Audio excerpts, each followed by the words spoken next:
Они мора да ја гледале тагата на детето во очите. Добар педагог мора да ја види тагата на детето во очите. Освен сопругата, ја депаше и малата Катја. Малата ја слушнав како рече: тато, немој пази, мама ќе убиеш. Немој, тато, мама ќе убиеш. Дека во контекст на цените и шоковите, ризикот постои, е зголемен, но треба сепак да бидеме внимателни. Дали ќе дојде до потреба од ребаланс на буџетот во контекст на овие кризи, тоа е многу рано, би рекол, да се каже. Поврзани се цените на сите енергенси и поскапување на едниот драматично влие во цените и на сите други.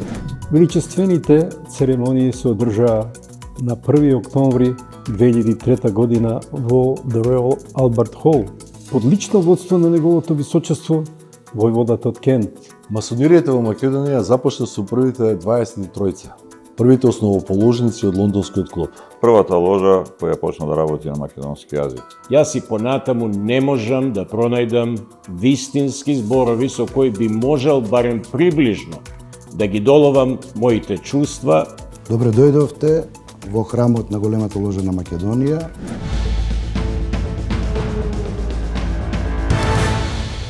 Трагедија која потресе македонската јавност. Мајка и ќерка, маките кои ги трпале со месеци, со години. Спаста ја побарале во смртта.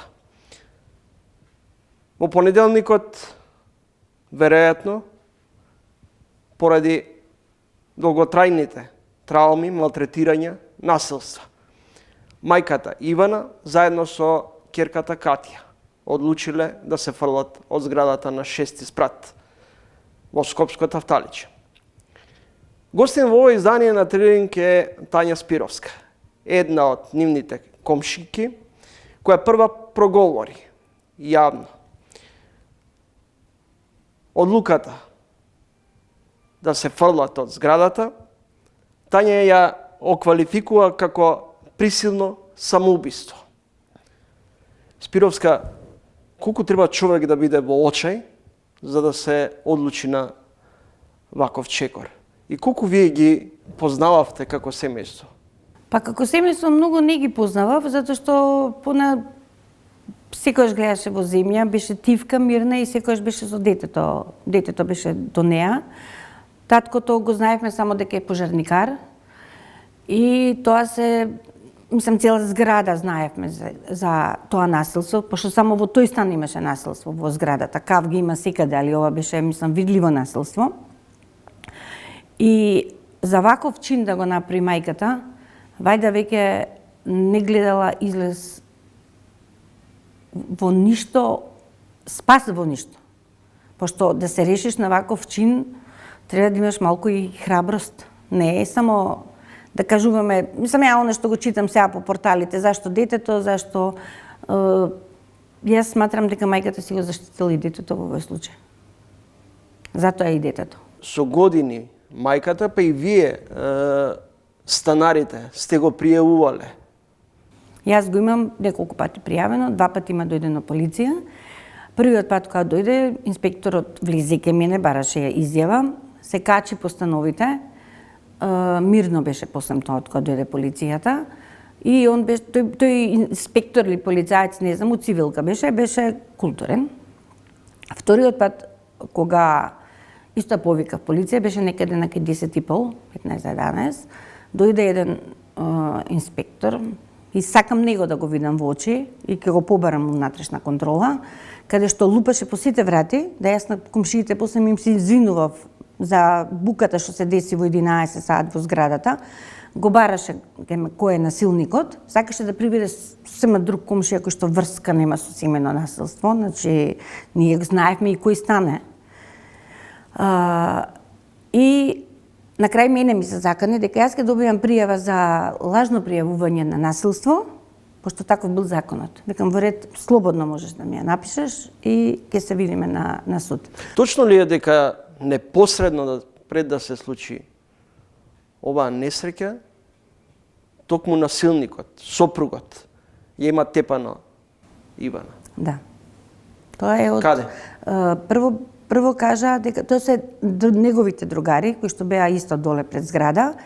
Едниот пробал да ја спасе горе и он бил истепан и она исто сведок во случајот, а претходно било она требала да оди го зела детето порано или од школа, требала да оди во центарот и во судот, пошто они веќе биле во тоа бракоразводна постапка. И јас исто од министерот слушнав дека таа типачка била на Мавровка семафорите. Прво таму, па после дошла полиција и она после кажала дека немало физички контакт, што не смее да каже. Она никош не смееше да каже дека има физички, затоа што она пак ќе беше тепана после тоа.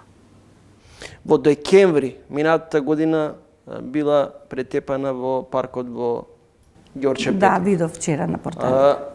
На клиниката за на дигестивната клиника исто така во јануари била тепана од сопругот. Кој тоа се го заштитувал? Или како е возможно надлежните институции да останат имуни на ваквите дејанија? Јас исто не знам како може да останат имуни.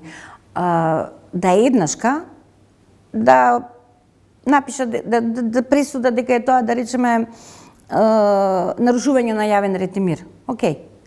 Али тоа да се константно да се повторува, па јас не знам во Карпаш колку пријави има. Има од нашата зграда има и управителот некоја пријава каде што он го скршил лифтот. Он има тепено доле пред кафичот, во зграда, не се бираше ни место ни тоа. Значи сега од кога се мислам жално е што се деси ваква ситуација, али веќе и комшиите сите ќе си кажеме меѓу нас, ние и претходно зборевме. Точно знаевме кој стан.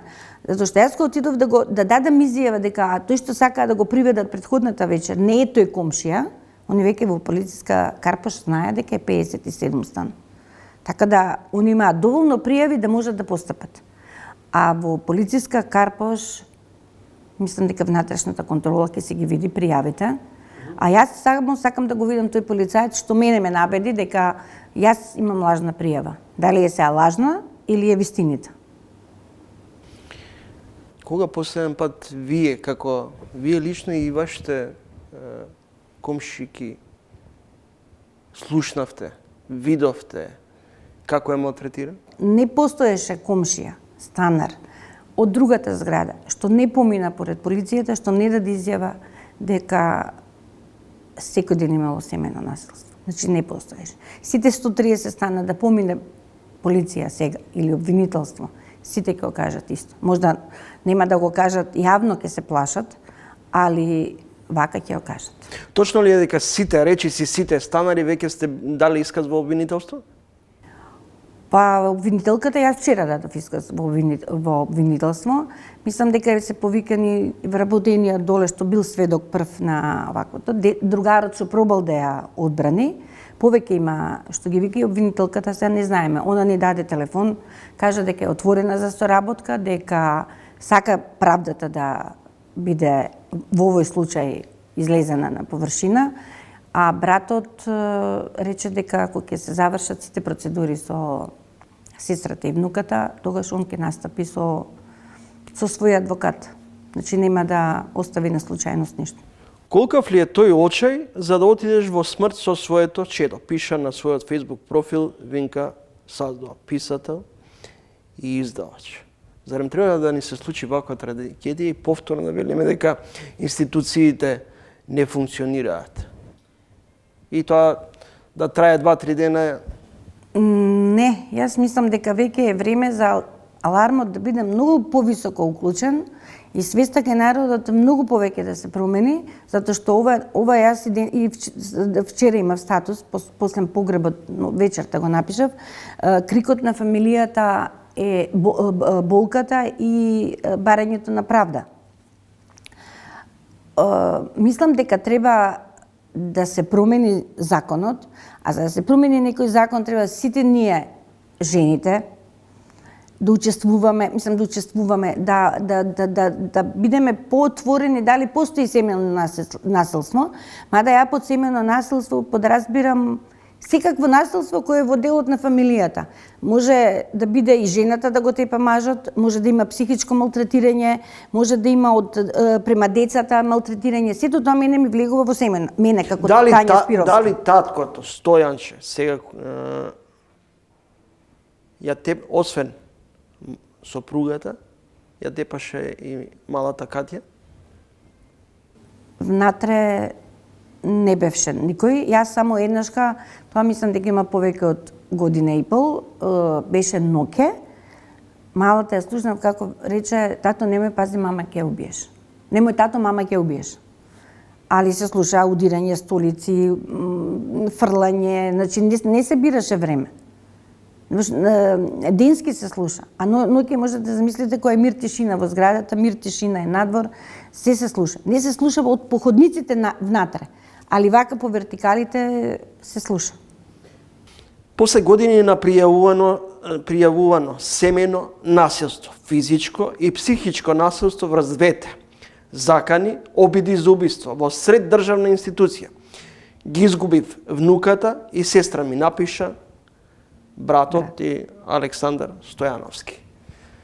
Во понеделник, односно вчера, беше погребот на девојчето и на мајката.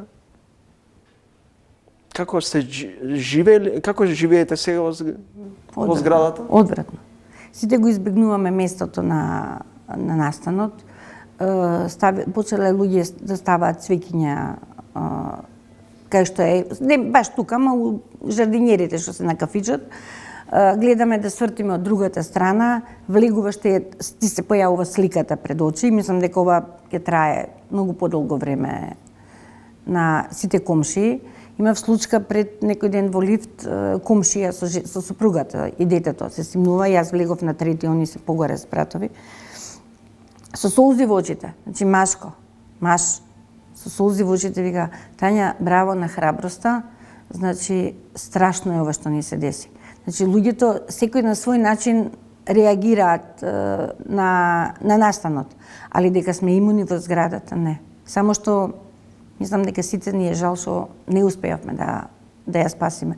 А институциите се институции, ќе кажеме да, и Министерството за труд и социјала, и МВР, али највеќе треба да одговараат тие поединци кои што тие пријави ги чувале у фиока и тие што не постапиле, и јас мислам дека тука малку имаат вина, може и малку повеќе, имаат вина и педагозите и психолозите во школото, каде што учело девојчето, заради тоа што они мора да ја гледале тагата на детето во очите. Добар педагог мора да ја види тагата на детето во очите.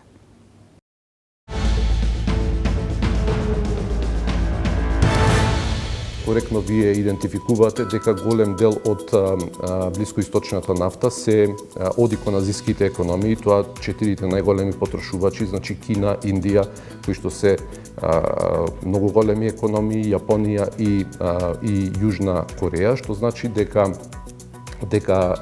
било какви пореметувања во снабдувањето со нафта, со блискоисточна нафта, директно ќе се одразат врз овие економии. Теснецот на Хормуз поминуваат околу 30% од целиот поморски транспорт на нафта за целиот свет.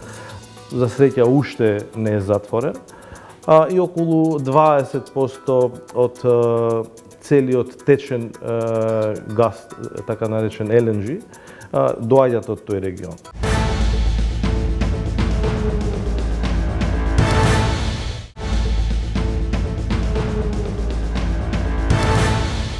Борбите против Иран не стивнуваат. Војната акција на Израел и САД предизвика и со осветнички реакции на режимот во Техеран со напади врз соседните арапски држави. Берзанскиот индекс е во пат, златото и доларот се вивнаа кон своите нови вредности. Првите реакции се движат од енергетска неизвестност до финансиска криза. Во ова издание на Тренинг соговорник е универзитетскиот професор Маријан Петревски, кој е и член на Советот на Народна банка. Господин Петревски, раст на цените на енергенсите, пат на берзите, дали сме пред нов глобален ценовен шок? Да, добро вечер, благодарам на поканата. Јас не би избрзувал со заклучокот дека ние се движиме кон глобален ценовен или нафтен шок. Точно е дека со овие случувања на Блискиот Исток неизвестноста значајно порасна. Меѓутоа, ако ги погледнеме некои брзи индикатори, како што е, например, цената на нафтата или берзанските движења, ќе видиме дека таа неизвестност е присутна, волатилноста на пазарите е засилена, меѓутоа немаме панична реакција. Цената на нафтата порасна од вредност околу 71-72 долари на најпрво порасна во првиот ден на 76, па сега се движи околу 80. А за споредба, во првите денови од руско-украинскиот конфликт, таа отиде и на вредност до 120-130 долари за барел, зборувам за нафтата Брент. Потоа, ако го видиме движењето на берзанскиот индекс S&P 500, ќе видиме дека тој после една блага надолна реакција во понеделникот и вторникот, веќе во средата забележа стабилизација и се врати на вредноста која што беше во петокот, значи денот пред отпочнувањето на американско-израелските напади врз Иран. Така што волатилност на пазарот постои, би рекол дека пазарот во моментот се уште ги асимилира информациите, се обидува да процени која би била штетата од овој конфликт и уште поважно колку овој конфликт би траел.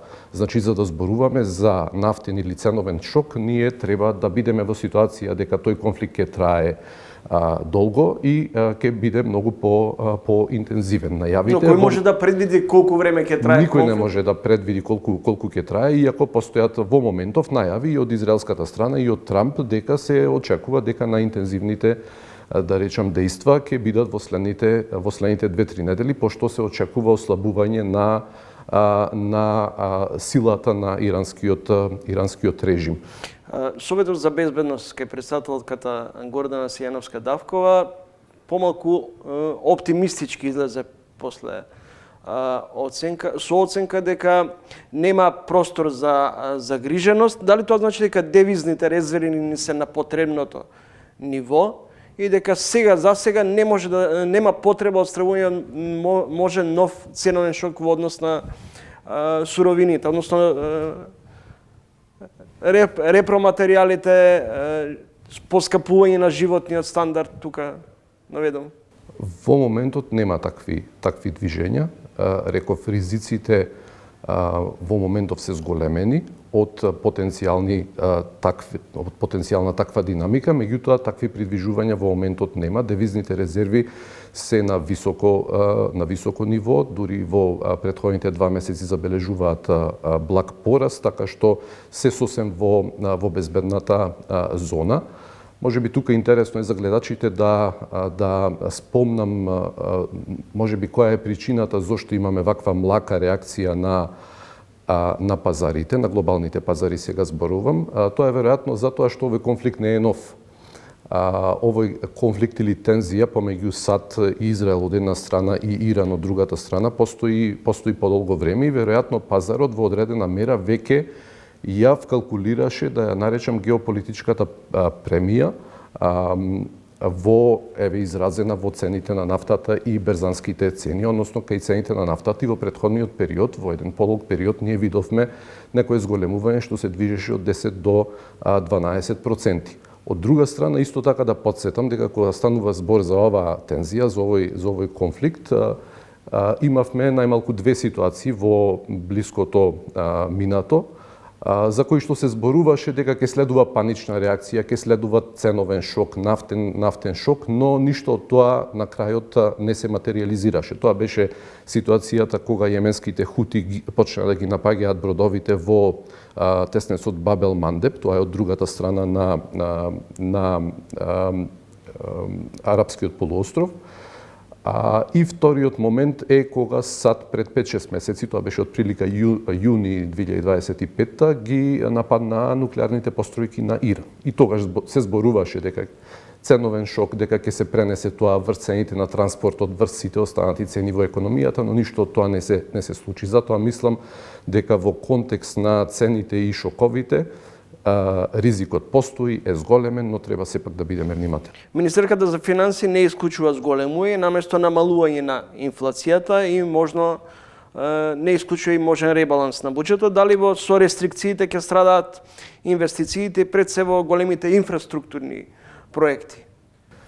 Добро, сега инфлацијата до моментот податоците покажуваат дека таа се смирува. Последната бројка за јануари беше 3,2 на годишна основа, во однос на декември видовме намалување од 0,7%. Сега се очекува деновиве бројката за февруари, јас верувам дека ќе биде некоја слична динамика, односно поволна динамика, за разлика од она упорноста на инфлацијата која што ја гледавме во текот на 2025 година.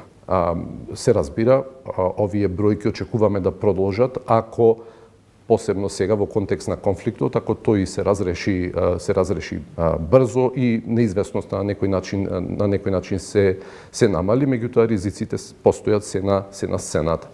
Дали ќе дојде до потреба од ребаланс на буџетот во контекст на овие кризи, тоа е многу рано, би рекол, да се каже. Веројатно, ако на ваков начин се одвиваат работите со една, да кажам, поумерена динамика, за ребаланс би се зборувало покасно во текот на годината, тоа е мое лично мислење. Меѓутоа, во секој случај, генералната препорака при секој ребаланс и особено кога се ребалансира буџетот во време на кризи е да се размислува за рационализација на оние што ги викаме непродуктивни или помалку продуктивни трошоци, а да не се прави голема интервенција во насока на скратување на продуктивните трошења, бидејќи токму тие, ако се скратат во време на криза, може да ја оштетат економијата на долг рок. Се разбира, зависно колкав е притисокот, за кратење или за ребалансирање на буџетот, треба можеби да се размислува во насока на реприоритизација, репрограмирање кај капиталните инвестиции и така натаму и така. Професоре, првичните проценки на Народна банка се дека може да дојде до зголемување на инфлацијата и да пораснат и каматните стапки. Па не би рекол дека тоа е проценка на Народната банка, сега кажувам мое лично мислење. Не, ја велам ова е проценка нивна, не велам дека е ваша. Видете, тоа е повторно можно доколку настане некоја посериозна ескалација на глобално ниво и ако тоа се пренесе на домашен терен. Воспротивно, мислам дека има добри шанси оваа стабилизација кај инфлацијата да продолжи во текот на оваа година. Тука сепак да нагласиме дека едно е кога зборуваме за глобалните ризици, цените на глобалниот пазар кои што директно се пренесуваат врз нашата економија, а второ, може би во моментот или во претходниот период беше поважно, тоа беа домашните извори на инфлацијата, значи ефектите од зголемениот доход, раст на платите номинален 2025 беше 9,6%, да не зборувам дека кај пензиите растот надминуваше 20-25%, така што тоа предизвика одредена упорност или перзистентност на инфлацијата, која што во моментов е во поволна динамика, односно полека се смирува. Значи, ние треба да внимаваме и на тој домашен извор на инфлација главно, кога зборуваме за фискалната страна, затоа што она што се случува на глобално ниво, ние не можеме да влијаеме. Тоа треба да го следиме и да преземаме мерки, меѓутоа не можеме ние да го решиме како мала и отворена економија. Како ова соевидна војна психоза ќе влие врз кредитирањето и потрошувачката? Добро, во моментот не очекувам дека ќе има значајно директно влијание, меѓутоа се разбира секогаш кога се зборува за криза, кога постои ризик од криза, неизвестноста во економијата е зголемена, така што реакција на секоја неизвестност е дека вие како фирма ќе се воздржувате од некои позначајни одлуки, ако сте домакинство исто така ќе се трудите да рационализирате некаква потрошувачка, да се сведе таа на нешто што е по-неопходно, а некои поголеми одлуки да се одложат за подобри времиња, така што тоа е стандардната реакција во економијата. Меѓутоа, повторно, во која мера сега во моментот, апропо кризата на Блискиот Исток, таа неизвестност ќе се трансферира тука во некои ефекти врз потрошувачката и инвестициите, тешко е прецизно да се каже. Би рекол дека во моментот нема да има значајен ефект, ама повторно доаѓаме до истата поента дека се ќе зависи колку конфликтот ќе трае и колку ќе биде интензивен.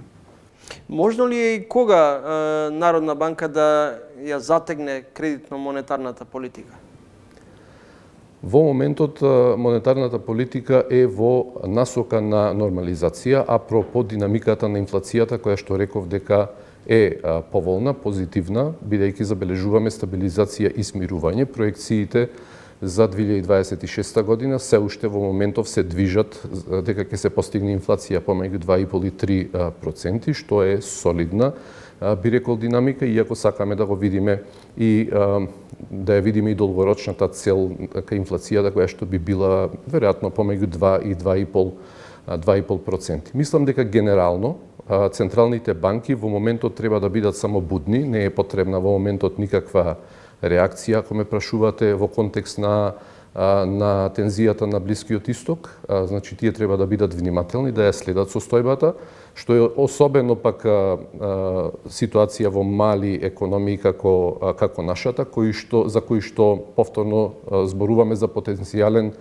шок од страната на понудата. Тој не можете ништо да направите со монетарната политика во контекст на пренесување евентуално на тие ценовни притисоци врз домашната економија, меѓутоа треба да ги управувате инфлацијските очекувања, кои што се многу битни за динамиката на инфлацијата, и второ треба да водите сметка дали евентуално тој ценовен шок има секундарни ефекти, односно дали се пренесува како притисок врз цените на услугите, па тоа понатаму да влијае врз платите и така натаму и така натаму. И професоре, дали американската борбена агресија кон режимот во Иран ќе влијае и врз кинеската економија, која е зависна од дериватите од Средниот Исток, но дали тоа не ја јакне и руската економија со овие нови геополитички и геостратешки прегрупирања?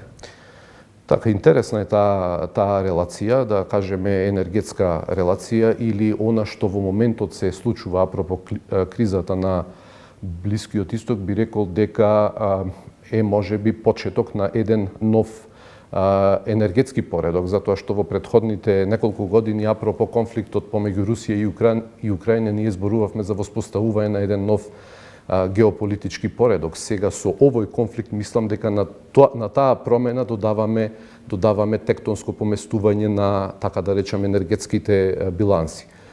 Сега, зошто е ова важно? Затоа што коректно вие идентификувате дека голем дел од блискоисточната нафта се оди кон азиските економии, тоа 4 најголеми потрошувачи, значи Кина, Индија, кои што се многу големи економии, Јапонија и Јужна Кореја, што значи дека било какви пореметувања во снабдувањето со нафта, со блискоисточна нафта, директно ќе се одразат врз овие економии.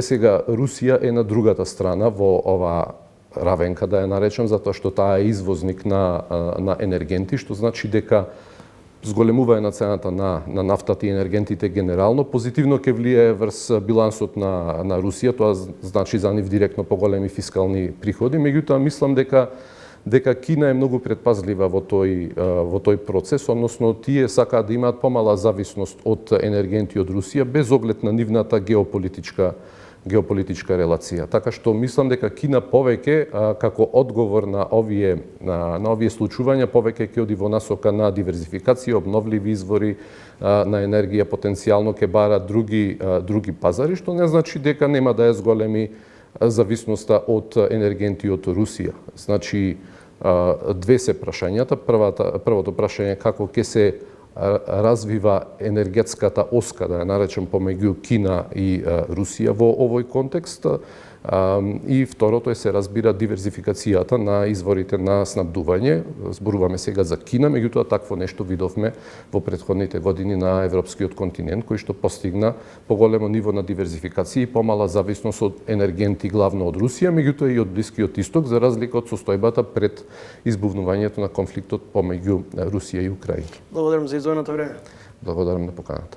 Гостин во тренинг универзитетскиот професор Маријан Петровски.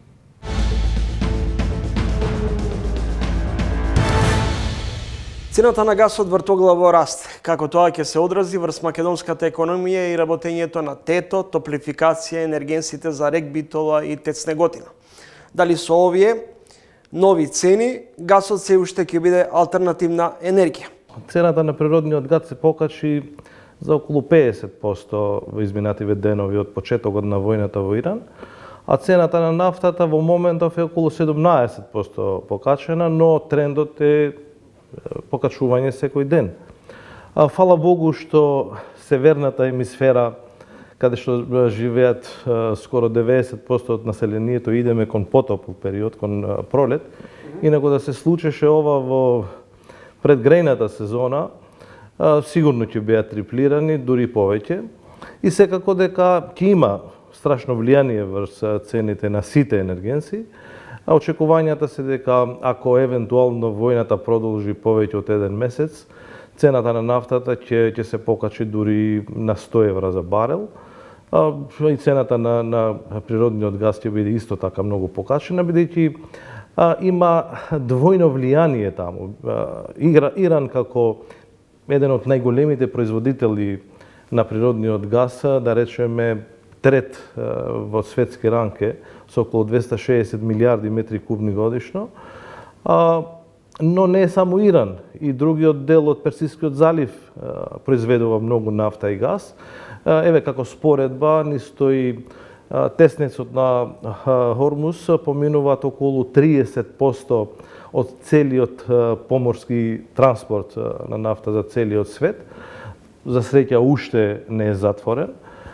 И околу 20% од целиот течен газ, така наречен LNG, доаѓаат од тој регион.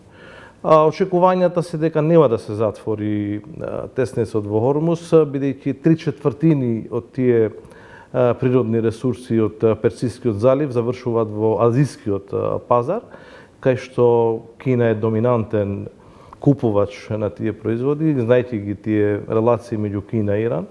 Не се очекува, дури под голем притисок е Иран да не го затвори, да не ги напаѓа тие танкери што пловат во тој теснец, но секако дека поскапија и другите, и осигурувањето. Многу големи транспортни компании веќе прекинаа да пловат низ тој регион, како што е Маерск, и секако зависи колку ќе трае војната.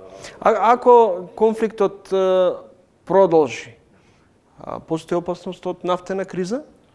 Па, од нафтена криза не би рекол, ќе има ценовна криза, бидејќи нафтата се контролира. Да речеме, ако нема да произведе Иран, Ирак, Кувајт и сите тие земји околу Персискиот залив, тогаш ќе се покачи производството во Саудиска Арабија, во САД, во другите големи производители на нафта, но ќе има проблем со цените, бидејќи се пренасочуваат пазарите, се поскапуваат транспортот и така натаму. Не се очекува да има криза во смисла на недостиг на енергенси, но секако дека ќе има голема ценовна криза. И тоа... кои енергетски капацитети можеле да бидат зафатени?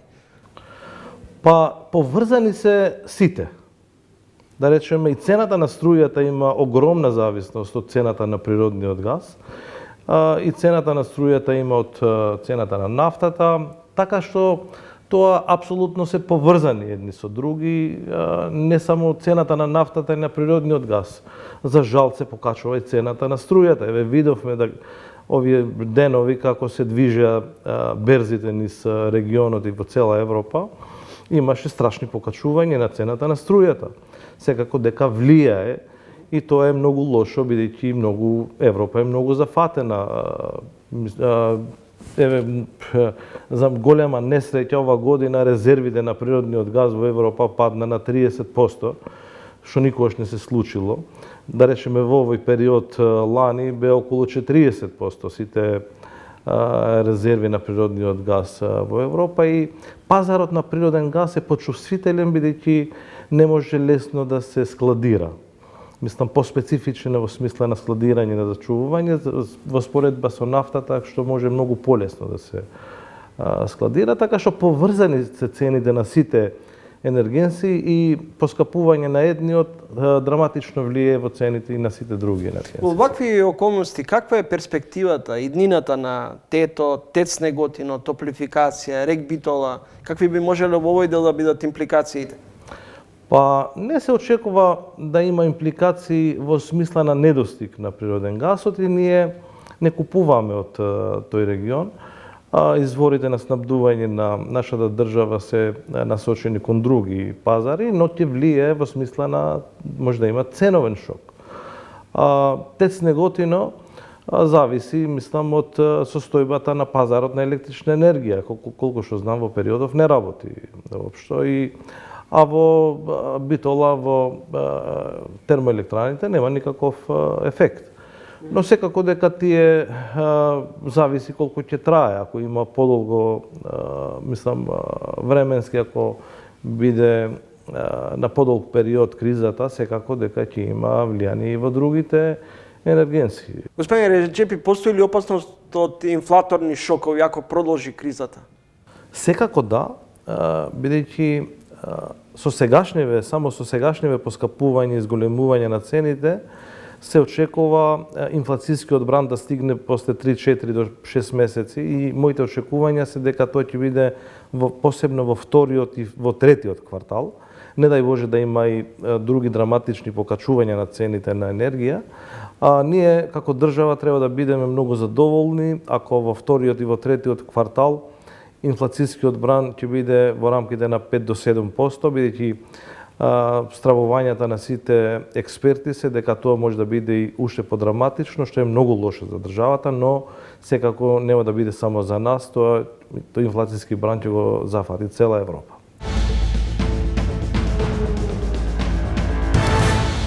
И денес, од оваа временска дистанца, чувствувам голема гордост, што во тие пресудни моменти не дозволивме да не надвладее емотивното чувство, туку храбро одлучивме да продолжиме понатаму. Има огромен чест да бидам избран за голем мајстор на големата ложа на Македонија. Јас и понатаму не можам да пронајдам вистински зборови со кои би можел барем приближно да ги доловам моите чувства и возбудата кога зачекорив во импресивната просторија пред високите офицери.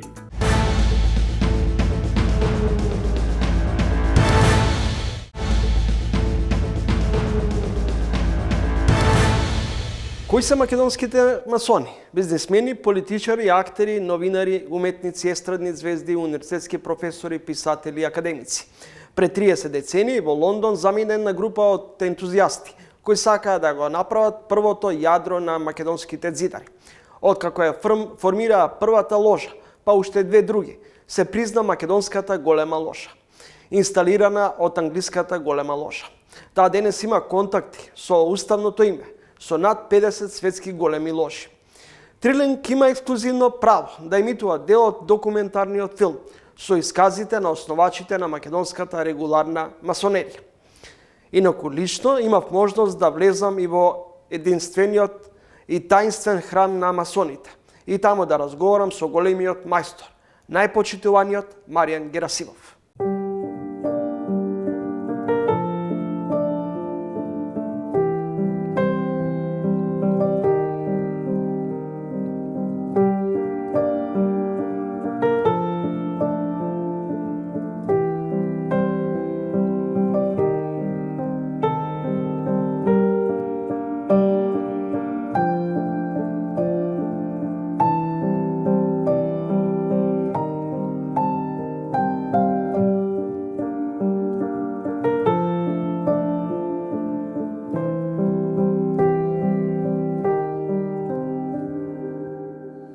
Во средината на 90-тите години беше евидентно дека нашата Република Македонија е една од ретките суверени држави во Европа, каде се уште нема легитимно организирана форма на регуларна слободна масонерија. Секако дека постојат многу претпоставки, како и документирани сознанија и податоци на братството од нашиве краишта. Но неспорен е фактот дека сите тие македонски слободни масони биле инициирани и работеле во ложи под юрисдикција на различни големи ложи.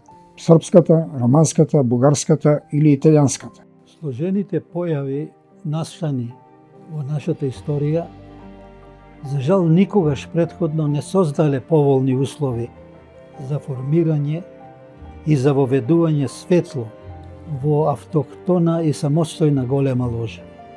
Токму затоа во случајот со нашата држава во 90-те години ние и не можевме да говориме за некаков процес на обновување или за реактивирање како кај повеќето соседни држави, туку единствено за можно започнување на регуларниот процес од самиот почеток. По почетокот на 1995 година, за време на одржувањето на култниот филмски фестивал Фест во Белград, бев поканет на една средба од неколку мои лични познати театарски филмски работници.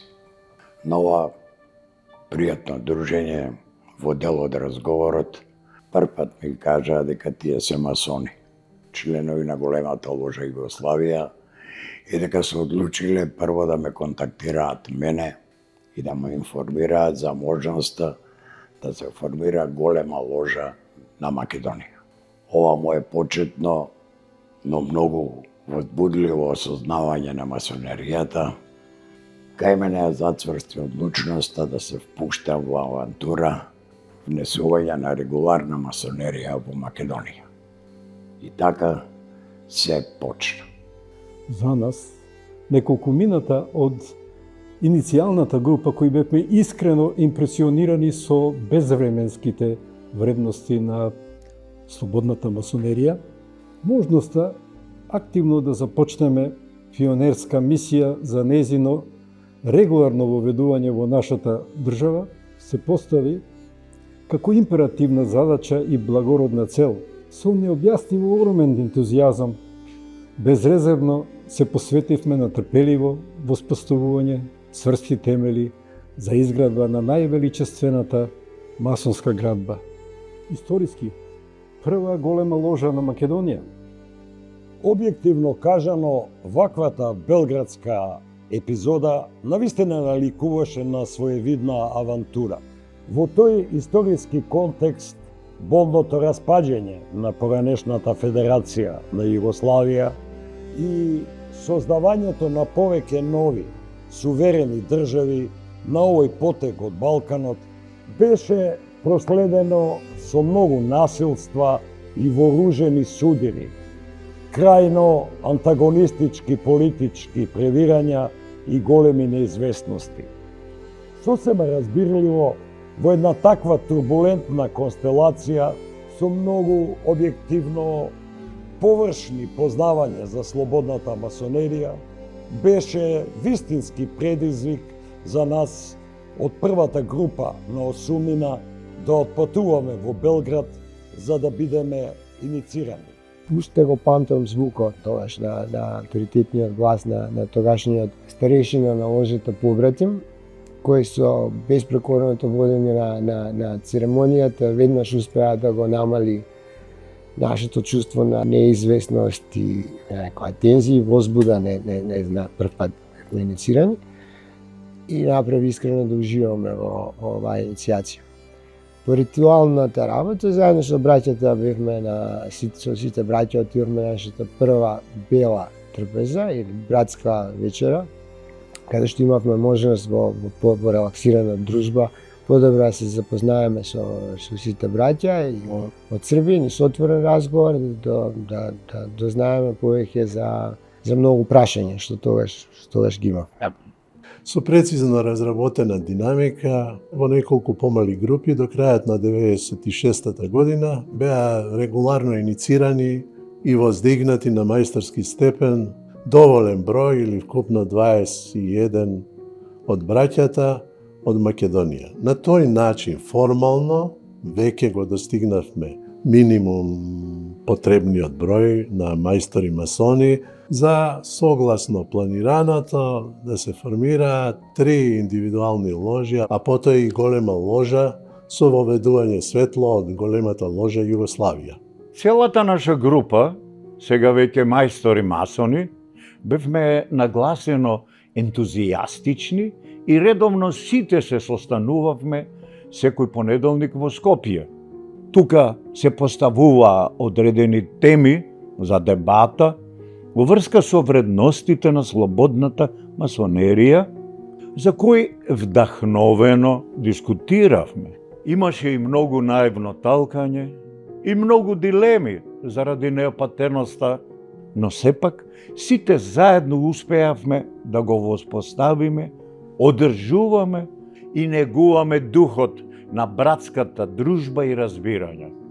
Интензивните подготовки предвидуваа веќе во февруари 1997 година да оствариме целта и да консекрираме нашата прва национална голема ложа на Македонија во Скопје. Но одненадеж ладен туш, шок и кошмар за сите нас.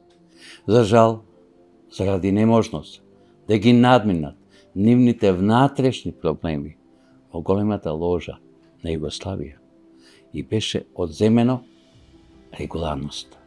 Во таква критична состојба, масонското лидерство на големата ложа на Југославија грижливо и братски ни понуди две опции. Првата опција да продолжиме со нив и во брза постапка тие да го внесат светлото во новата голема ложа на Македонија. Или пак братски да ни помогнат, да не насочат кон некоја друга регуларна голема ложа која би ја прифатила и реализирала улогата на голема ложа патрон. Едногласно одлучивме дека евентуално прифаќање на првата понудена опција, која нуди брз резултат, всушност би представувало неодговорен чекор и однапред обременување на иднината со спорна регуларност на нашата голема ложа, веднаш би се соочиле со проблеми и пречки за легитимно прифаќање и признавање во светската фамилија на регуларни големи ложи.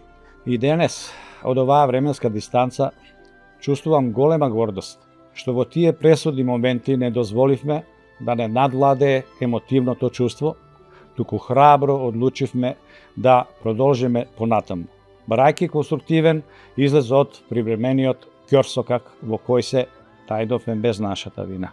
Набрзо, во пролета 1997 година, преку дипломатски канали воспоставивме комуникација со ложата на Австрија. Браќата во Австрија покажаа разбирање и подготвеност да го превземат и продолжат процесот, но набргу потоа сосема збунувачки молк во следните неколку месеци. Некаде во септември добивме допис со кој не информира големата ложа на Австрија, одлучила сепак да не го продолжи процесот како голема ложа патрон, но истовремено позитивно не охрабрија дека таквата нивна одлука всушност не е негативна за нас браќата од Македонија. Ова уште повеќе ја зголеми нашата збунетост. На многобројните средби кои се одржуваа секој понеделник, смирено и трпеливо разгледувавме различни идеи и можни сценарија. Некако со голема емотивност се сеќавам дека нашите братски средби најчесто се случуваа во култниот простор со многу патина, кафулето Јурист во Капанан или скопскиот пандан на лондонската таверна Goose and Gridiron, каде 1717 година се формираше големата ложа. Во врска со неочекуваното повлекување на големата ложа на Австрија, работите ми станаа појасни дури подоцна за време на величествената церемонија на консекрација на големата ложа на Македонија во 2005 година.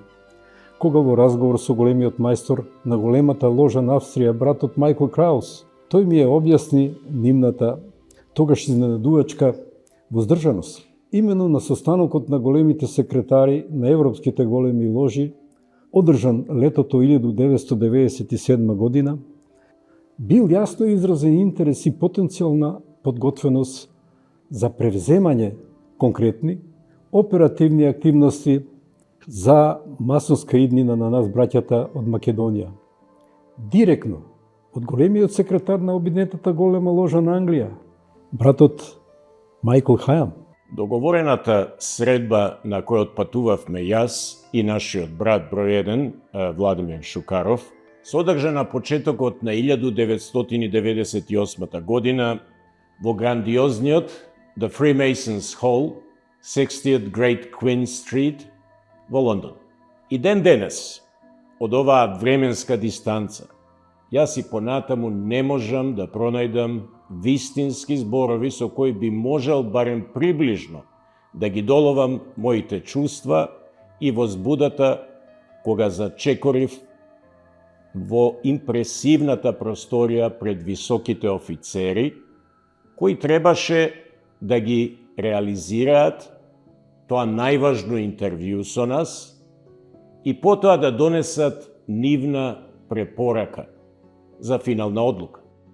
Побараа од нас да елаборираме дали нашата млада, суверена држава има демократски капацитети за позитивно прифаќање на слободно масонската организација, кое е нивото на запознаеност на граѓаните, па и политичките елити од нашата земја, со вредностите на братството, потоа каква е преовладувачката перцепција во македонската јавност и дали веруваме дека ние ќе успееме како потенцијални масонски лидери на одговорен начин да ја заштитиме младата организација од евентуалните политички притисоци за да не биде вовлечена во конфликтните турбуленции на Балканот.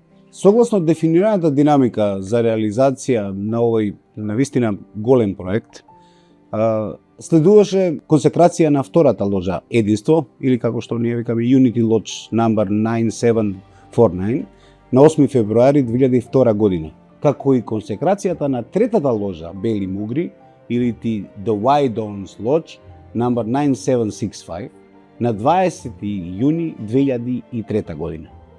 Значајно е да се нагласи дека овие две ложи сега веќе легитимно работеа ритуално на македонски јазик, по претходно одобрениот превод на Emulation Ritual, кој во оригиналната форма е финализиран уште во далечната 1823 година, напишан на изворно тежок, архаичен англиски јазик. Во целиот овој временски период, покрај статусот на основачи и офицери на овие три ложи, кои регуларно се основаа и работеа во Скопје, поголемиот дел од нашата почетна група на 23 мајстори масени, продолжиме да бидеме активни во своите матични ложи во Лондон. Така ја заслуживме ентузијастичката поддршка за масовско напредување од нашите браќа, високи офицери на Обединетата голема ложа на Англија, па првата помала група од нас во септември 2001 година веќе беше предложена и примена во редот на кралскиот свод или The Royal Arch во капиталот Egyptian Chapter број 27 во Лондон.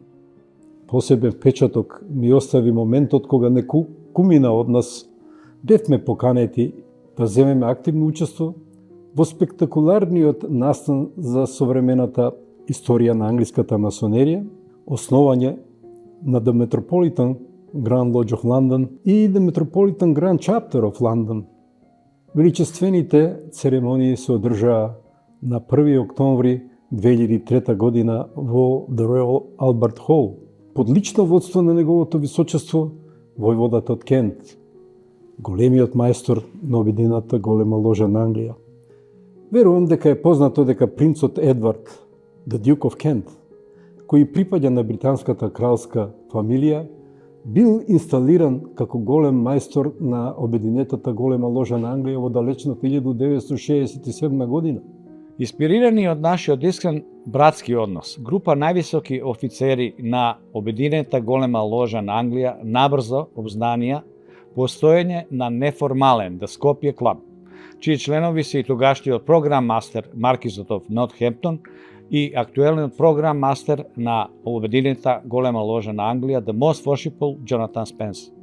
Во целиот изминат период, почнувајќи од нашата белградска сага, преку Виена до Лондон и до обединетата голема ложа на Англија, сите ние 23-цата браќа од лондонската група функциониравме како некои искусни алпинисти кои посветено работат на освојување на највисок карпес врв, чувствувајќи некоја волшебна смиреност и сигурност. Тоа е само затоа што чувствувавме дека сме меѓу себе толку цврсто поврзани, што доколку некој од нас за миг изгуби рамнотежа и се лизне, тука се другите за да му подадат рака и да го подкренат. Поминаа 20 години од мојата иницијација во ложата Единство, првата ложа која почна да работи на македонски јазик. Среќен сум со изминатите 2 децени, стекнав вистински масонски браќа со висок етички и морален капацитет, со кој континуирано ја споделувам братската љубов, вербата и вистината. Мојата верба во искреното братско живење ја потврдував со интензивното присуство во работата на сите ложи во сите овие години. Вековниот единствен критериум слободен човек на добар глас, но е длабока суштинска смисла на зборот, мора да остане трајна вредност при приемот на нови браќа. Имав огромна чест да бидам избран за голем мајстор на големата ложа на Македонија во период 2017-2020 година. Остварив официјални средби со скоро сите големи мајстори на сите големи ложи од Европа и од светот, признаени од големата ложа на Македонија. Масониријата во Македонија започна со првите 23-ца, првите основоположници од лондонскиот клуб. Тие добро знаеа дека масонската работа е искрен труд и напор и најчиста љубов. Тие знаеа дека впечатокот што луѓето го оставаат зад себе зависи од нивните дела, зборови и сеќавањата кои ќе ги создаваат. Моето фантастично патување во оваа приказна со масонеријата започнува со мојата иницијација. Имав само 34 години. Имав чест да бидам иницииран во првата ложа консекрирана во суверена Македонија, ложата Скопје. Од тогаш наваму, заедно со браќата, уживам во секој миг поминат во овој наш храм и во клубот на големата ложа на Македонија. Потоа во 2014 година се искачував по скалилата, постанав голем трезорист, во 2017 замени голем мајстор, а во 2020 бев инсталиран за голем мајстор со една огромна чест што ми укажаа сите браќа. Еден од најзначајните моменти во мојот мандат беше консекрацијата на 8-та ложа Вардар со мотото Панта Рей. Се разбира, јас бев консекрационен офицер, но голема доверба ми дадоа надзорниците на таа церемонија, кои што беа претходните големи мајстори, најпоштованиот брат Живко Груевски и за жал сега починатиот најпочитуван брат Јовицу Гриновски, кои што сослужуваа како големи надзорници. И со тоа символизира безрезервна поддршка и безрезервна доверба во квалитетите на нас, на новите генерации инициирани браќа, кои продолжуваат и ја надградуваат уникатната препознатливост на големата ложа на Македонија.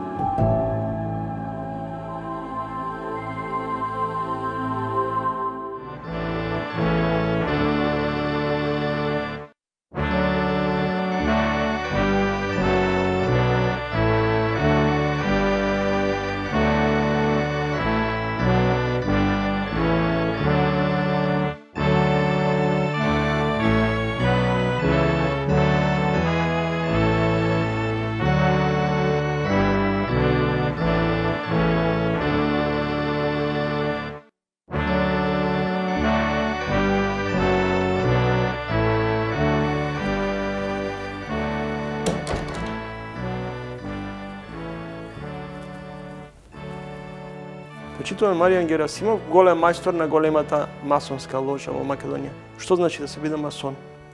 Господине Чомовски, добре дојдовте во храмот на големата ложа на Македонија. Ми причинува голема чест и задоволство денес со вас да ги споделам своите чувства и да го споделам моментот на одбележување на голем јубилеј на големата ложа на Македонија. На вашето прашање ќе се обидам да дадам краток и прецизен одговор, независно што ова бара широка елаборација. Слободната масонерија е една од најстарите и најголемите глобални светски организации со секуларен, неполитички и добротворен карактер. Во современи услови тој е езотеричен, инициацијски ред со граѓанско-правен фундамент и легитимитет, чија основна движечка идеја на делување е филантропската и длабоко хуманистичката. Тој е организиран масонски ред на луѓе искрено посветени на високо морални, етички и духовни вредности, базирани на братската љубов и филантропијата. Со векови, слободните масони ги негуваат и следат своите три свети начала: братската љубов, добродетелството и вечната потрага по осознавање на вистината. Господин Герасимов, ова е вашиот костум и регалиите што го одбележуваат статусот на еден масон. Која правеше орнаментиката и од каде ги набавувавте регалиите? Нашата регалија е специјално дизајнирана и изработена во Лондон од најпознатата масонска работилница за изработка на инсигнија и регалија, тој Кенинг енд Спенсер. Во 2005 година практички тие за потребите на големата ложа на Македонија ја дизајнира и соодветно изработија, и ова е уникатна регалија која има само големата ложа на Македонија. Вие сте шестиот голем мајстор на големата масонска ложа во Македонија. Кога одлучивте да пристапите и да бидете дел од масонеријата, односно да станете масон? Јас сум еден од основачите на големата ложа на Македонија, еден од најмладите инициирани масони пред 24 години и припаѓам на втората генерација македонски масони, втората генерација после онаа прва славна генерација на славни лондонци, основачи на големата ложа на Македонија, така да мојот пат во масонеријата трае веќе 25 години, рече се. Меѓу себе се ословувате со брат. Имате специфични карактеристики на поздравување. Како се препознавате меѓу себе? Се препознаваме со символи, односно со своји знаци кои се познати и достапни само на браќето, и тоа во зависност од рангот, односно на степенот на кој се наоѓаат во тој момент. Масонското седиште на англиската ложа во Лондон е на Хај Холборн. Што се всушност масоните? Постојат различни размислувања, одредени резерви дека се работи за тајно друштво кое на некој начин го тресе светот. Во современите демократски општества, слободната масонерија никако не може да се дефинира и третира како тајна организација, со оглед на неспорниот факт дека фундаменталните масонски цели и начела се јавно познати, а формалните документи за легалната регистрација на секоја национална голема ложа заедно со релевантните конституции се транспарентно достапни на институциите на државата. Така да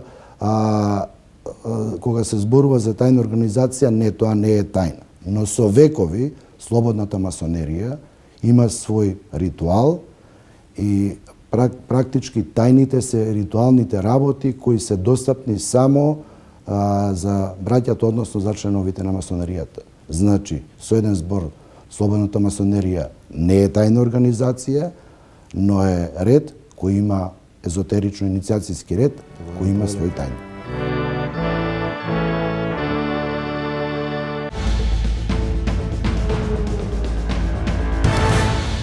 Тука крајот на уште едно издание на ТВ магазинот Трилинг. Довидување и се гледаме за 7 дена во исто време.